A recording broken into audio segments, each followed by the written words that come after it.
30 जून 2011 एक मंदिर का सालों से बंद पड़ा गेट खोला गया। जब लोग इस गेट के अंदर गए तो उनकी आंखें खुली की खुली रह गईं, क्योंकि इस गेट के दूसरी साइड पर सोने चांदी का अपार खजाना रखा हुआ था। पूरे कमरे को देखने के बाद अंदाजा लगाया गया कि यह मंदिर दुनिया का सबसे अमीर मंदिर है, क्योंकि सिर्फ इस एक कमरे में जो सामान रखा हुआ था उसकी कीमत करीब 1 लाख करोड़ रुपए थी। इस मंदिर में कुल 6 तहखाने थे, जिसमें से 4 खोले जाते रहे थे। ये 5वां तहखाना था जो खुला था, लेकिन जब 6ठा तहखाना खोलने की बात आई तो उसे खोलने नहीं दिया गया। कहा गया कि इस तहखाने को खोलने से प्रलय आएगी और बहुत बुरा होगा।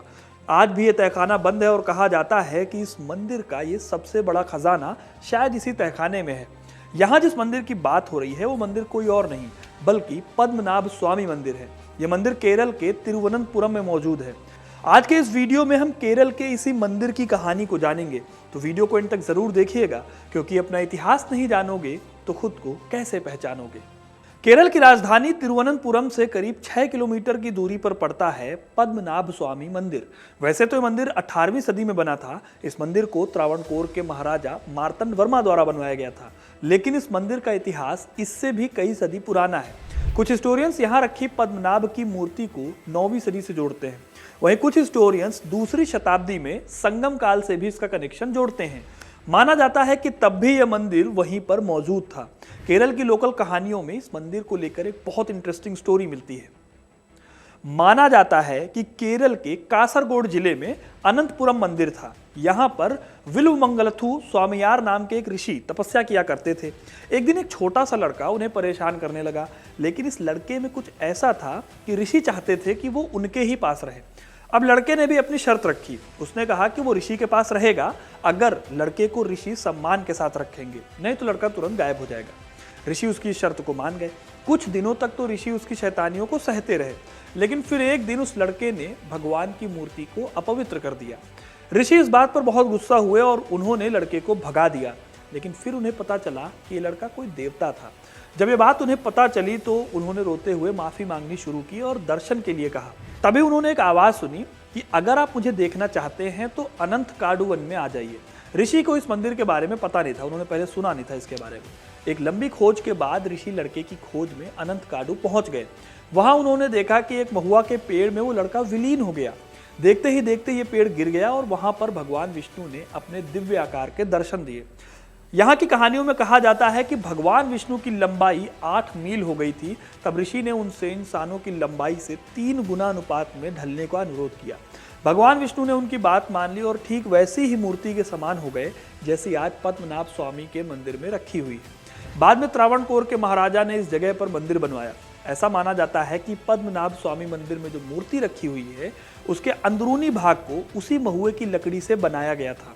इसी मंदिर को 18वीं सदी में साल 1733 में महाराजा मार्तंड वर्मा ने दोबारा बनवाया। यह भी माना जाता है कि इस मंदिर ने केरल की राजधानी तिरुवनंतपुरम को भी नाम दिया था। तिरुवनंतपुरम, इसका अर्थ है भगवान अनंत पद्मनाभ का पवित्र निवास। अब दोस्तों, कहा जाता है कि महाराजा मार्तंड ने अपना पूरा राज्य पद्मनाभ स्वामी भगवान को अर्पित कर दिया था और खुद उनको एक दास बताकर यहाँ का शासन संभाला था। आगे चलकर फिर इस परंपरा का सभी महाराजाओं ने पालन किया जो उनके बाद आए, और आज़ादी के बाद 1958 में भी इस टेम्पल के मैनेजमेंट का अधिकार यहाँ की रॉयल फैमिली के पास चला गया। जब देश को आज़ादी मिली तो त्रावणकोर और कोचीन दोनों रियासतों को मिलाया गया और दोनों के बीच में मंदिर को लेकर समझौता हुआ। इस समझौते में मंदिर के प्रशासन का अधिकार मिला त्रावणकोर के आखिरी शासक को। इनका नाम था चिथिरा तिरुनल। वही इस मंदिर की देखरेख कर रहे थे। उन्होंने साल 1965 में धार्मिक प्रसाद और दान जारी रखने के लिए श्री पद्मनाभ स्वामी मंदिर के ट्रस्ट का गठन किया। साल 1971 में जब इंदिरा गांधी ने प्रिवी पर्स यानी राजाओं का जो भत्ता होता था उसको खत्म कर दिया, तो इसके बाद से ही कंट्रोवर्सीज भी होनी शुरू हो गई। दरअसल इस मंदिर में कुल 6 कमरे हैं जिन्हें ए से लेकर एफ तक के नाम मिले हुए। इसमें से ई और एफ वॉल्ट को खोला जाता रहा है, क्योंकि मंदिर के काम में आने वाले बर्तन इन कमरों में रखे जाते हैं। सी और डी वॉल्ट में मंदिर के अलग अलग अनुष्ठानों में काम आने वाले गहने रखे हुए हैं, लेकिन लंबे टाइम से गेट ए और बी को नहीं खोला गया था। साल 1991 में त्रावणकोर के आखिरी महाराजा की मृत्यु हो गई। तब उनके भाई उत्तरादम वर्मा को इसकी कस्टडी मिली। फिर साल 2007 में उन्होंने दावा किया कि इस मंदिर का खजाना उनके ही शाही परिवार की संपत्ति है। फिर ये मामला चला गया अदालत में। साल 2011 में एक लंबे कोर्ट ट्रायल के बाद इन 6 में से एक कमरे को खोलने की इजाजत मिली। जब कोर्ट की टीम ने रूम नंबर ए को खोला तो उनकी आंखें फटी की फटी रह गई। अंदाजा लगाया गया कि इस कमरे के अंदर करीब 1 लाख करोड़ रुपए का खजाना है। इसी वॉल्ट में भगवान महाविष्णु की 3.5 फुट की लंबी एक सोने की मूर्ति मिली जो कीमती हीरो से जड़ी हुई थी।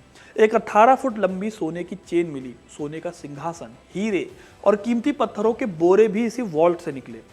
इतना सब कुछ मिलने के बाद वॉल्ट बी को जब खोलने की बात आई तो मंदिर प्रशासन ने इसका खूब विरोध किया। कहा गया कि इस वॉल्ट को खोलने से बहुत बड़ी प्रलय आ जाएगी। असल में इस बोर्ड के दरवाजे पर सांपों के स्ट्रक्चर बने हुए हैं, इसलिए कई लोगों का मानना है कि इस वॉल्ट की रक्षा कई बड़े बड़े सांप कर रहे हैं और अगर ये दरवाजे खोले गए तो ये किसी बड़ी मुसीबत को न्योता देने से कम नहीं होगा। इसलिए इन गेट्स को ना खोला जाए। इस सिफारिश को सुप्रीम कोर्ट ने भी बाद में मान लिया और तब से आज तक ये गेट नहीं खुले हैं। साल 2020 में त्रावणकोर के राज परिवार ने इस मामले को भी जीत लिया और यह तय हुआ कि इस मंदिर के संरक्षक के तौर पर राज परिवार और उनका ट्रस्ट इस मंदिर की देखरेख करेगा और इस मंदिर की अपार संपत्ति को प्रिजर्व और कंजर्व करने की जिम्मेदारी भी इसी राज परिवार के पास आ गई। अब दोस्तों आपको बताते हैं इस मंदिर की कुछ खासियत। इस मंदिर का आर्किटेक्चर बहुत शानदार है। यह मंदिर तमिल, द्रविड़ शैली और लोकल के केरल स्टाइल में बना हुआ है। यहाँ गर्भगृह में रखी भगवान विष्णु की मूर्ति में आपको ब्रह्मा, विष्णु और शिव तीनों की मूर्ति मिल जाएगी। भगवान विष्णु की मूर्ति शेषनाग पर आराम करने की मुद्रा में है। उनका एक हाथ शिवलिंग पर है और नाभि से निकलते कमल पुष्प पर भगवान ब्रह्मा बैठे दिखाई देते हैं। इसी वजह से इस टेम्पल का नाम पद्मनाभ स्वामी पड़ा है।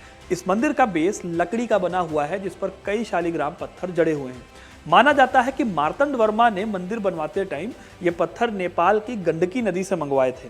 इस मंदिर के एंट्रेंस पर गोल्डन गोपुरम इस मंदिर की सुंदरता को 7वें आसमान पर पहुंचा देता है। ये मंदिर भारत में वैष्णववाद से जुड़े 108 मंदिरों में से एक है। मंदिर के पास ही एक सरोवर भी है जिसे पद्म तीर्थ कुलम कहा जाता है।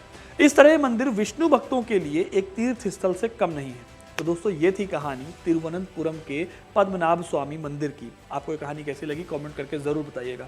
वीडियो को लाइक और शेयर करना ना भूलें और ऐसी तमाम इंटरेस्टिंग कहानियों के लिए हिस्ट्री कनेक्ट को सब्सक्राइब जरूर करें। धन्यवाद।